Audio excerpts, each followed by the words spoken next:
Il radicchio IGP, prodotto unico identitario, presto potrebbe portare anche il riconoscimento UNESCO, a dirlo il ministro Lollobrigida da Scorzè. Potrebbe, sono scaramantico, ha superato la prova tecnica, adesso serve la prova politica, a Nuova Delhi, diventare un valore unico che permetterà anche lì di raccontare ancora meglio i prodotti e di proteggerli da chi tenta di vendere altro. Numeri alla mano, una produzione di oltre 50.000 tonnellate con un giro d'affari che vede la nostra regione sul trono come primo produttore al mondo. Così dal report dell'ultima ricerca condotta dall'Osservatorio Veneto con l'Università di Padova. Noi abbiamo stimato all'interno di questo osservatorio un valore della produzione di circa 44 milioni di euro, che rappresenta una quota, secondo noi significativa, riferibile probabilmente ai 2/3 del valore complessivo. Giappone, Emirati Arabi, Francia e Germania, compresi Stati Uniti e Oceania, tra i mercati internazionali dove si esporta maggiormente. Dei buyer che naturalmente abbiamo approfittato per portare anche in altri contesti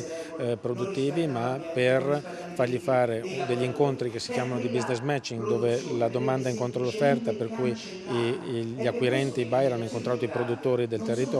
Gli strumenti del governo per difendere e tutelare le produzioni identitarie del nostro territorio. Su che cosa? Abbattimento dei costi energetici, la possibilità di comprare nuove attrezzature meno impattanti anche dal punto di vista ambientale, ma almeno pari in termini di produzione, perché senza la produzione non si fa ricchezza e non si fa reddito.